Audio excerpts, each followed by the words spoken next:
What's up guys, today we're going to be going over the new Festival Lost shotgun, the Arcane Embrace, which is a heavy burst, new frame to Destiny 2, 2-round burst shotgun, and in this video we'll be seeing if this frame is good, comparing it to some of the other shotguns in the game, going over the perks on this weapon, and just seeing if it's good and worth farming. I would say currently, probably not worth farming Festival Lost just because of all the bugs that are going on, which is unfortunate because it's a timed event. Not sure when those bugs will be fixed, but hopefully by the end of this video, you'll see if it's even worth it or not for this shotgun. So starting off, it's a 2-round burst shotgun, and the first thing you'll notice is for every shot, it shoots twice, but it's not one bullet that hits twice, it's 2 individual bullets in the ammo count, which is going to greatly impact the way perks work on this weapon. Compared to like a heavy burst linear fusion, it's 1 shot that hits 3 times. That's a big difference.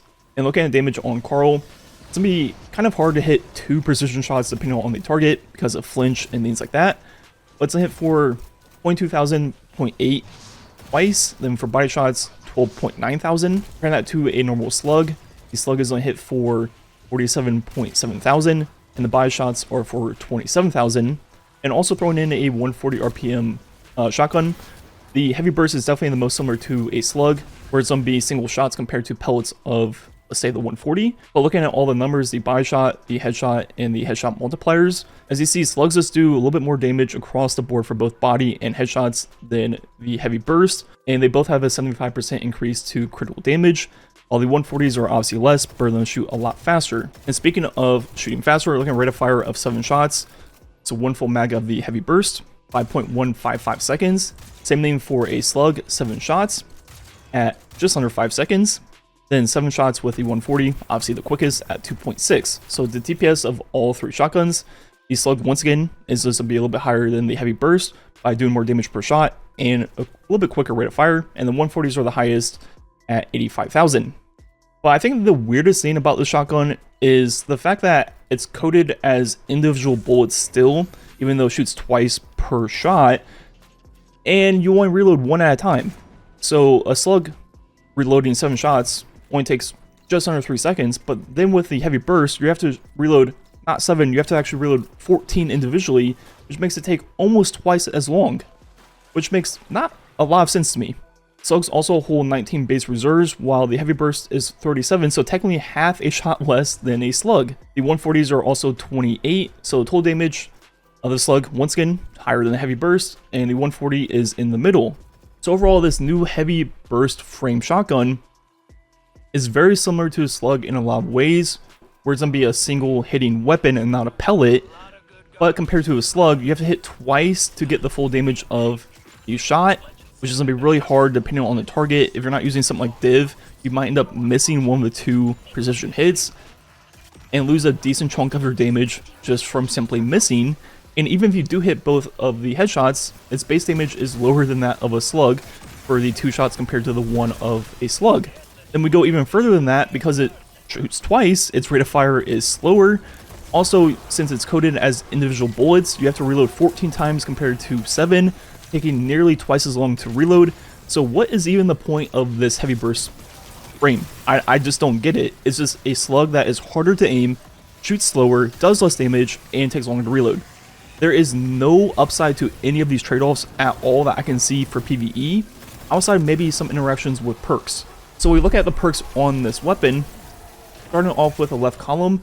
There are quite a few you could try out. I think the go-to is going to be 4 times the charm, which, as we mentioned, because every bullet is coded as its own bullet, it does have a cool interaction that doesn't really change too much, but every 4 precision hits will return 2 to the mag, so you can proc this perk in 2 shots, 4 bullets, and get 2 back. So instead of 4 shots giving 2 shots back, it's technically like 2 shots giving 1 shot back, but it's still coded as 4 and 2 because that's the ammo count. So nothing really changed at all, but you will proc it every 2 shots of the weapon. But in terms of how much ammo you're going to be getting back over the course of the mag in the reserves, it'll be the same as other weapons. Another great all-around perk for general play will be slide shot. Every time you slide, you'll reload 4 ammo, and that is just pretty good. Just for general play, 4 times charm will still be better overall because it's free ammo from thin air, and also helps you avoid reloading. You could also try out Threat Detector or something like Grave Robber. I think Grave Robber makes sense with Swashbuckler in the right for melee builds. And the final perk is Dual Loader. Dual Loader finally lets you reload 2 bullets at a time, which is technically only 1 shot of the weapon. So I think that's just how the weapon should be anyways, and I think Dual Loader should technically reload 4 at a time. But, you know, I'm not the one balancing the game, I guess. Then we move on to the right column. I think my go-to perk for general play, I usually use shotguns for general play. I'm not really using shotguns ever for DPS. And that's going to be Surrounded. Surrounded is going to be a 40% increase with enhanced all the way up to 47, which is going to greatly increase the DPS of the weapon. And for shotguns, most of the time you're going to be surrounded up close and personal. So it just makes a lot of sense pairing that with either slap shot or 4 times the charm. If you were going to use this weapon for DPS, which could be a good option if they ever buff these zines, is going to be Precision Instrument.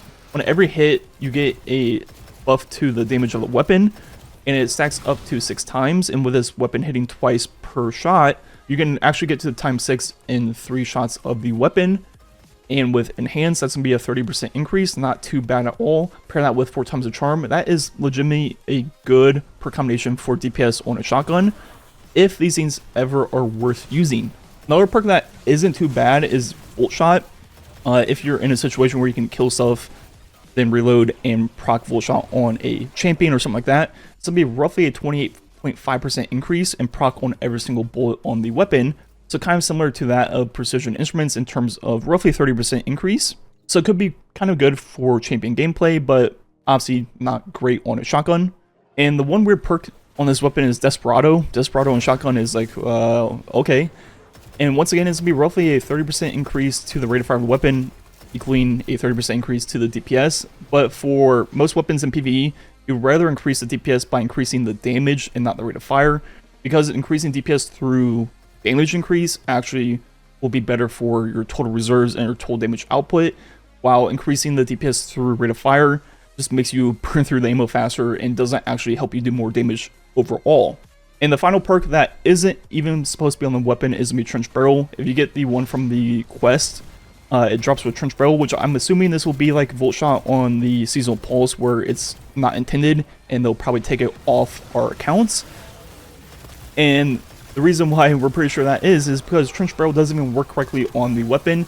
It doesn't even fall off after 3 shots, which is what it says it's supposed to do. So it lasts the full duration of the timer, and it's technically the highest damage increase on the weapon right now at 50% with no trade-off at all. So take advantage of that if you want right now, but I'm sure that will be removed down the road. So overall, even though I just don't see a place for these frames currently in the game, I just think they're just way worse slugs in every single department. There is a chance that they might buff these in the future, and I think 2 roles, maybe even 3, that are actually really good on this weapon. First being 4 times the charm and Precision Instrument. I think that role makes a lot of sense for boss DPS. Then the second role would be a Surrounded role, either with 4 times the charm again or Slash Shot. And the final role could be like Swashbuckler plus Brave Robber, if you're going to throw this on for like a melee build. So overall, right now, I would not recommend farming for this weapon in particular. I want to say jump on, play Festival Lost just to get this weapon. But if you are playing Festival Lost for whatever reason, I would definitely hang on to those roles I mentioned. Because one, even though they are just straight up worse slugs, they're still not like terrible, right? They're still usable. And I do think there is a good chance some point down the road these things will get buffed. It might actually be kind of decent. At least that is me being hopeful. Anyways, let me know what you think about this shotgun down below and Festival Lost as a whole. As I mentioned in the beginning of the video, Festival Lost is bugged in like 18 different ways right now. That might be exaggerating a little bit, but not by too much. So I can't really recommend it at all. So yeah, like usual, thanks for watching. Enjoy next time.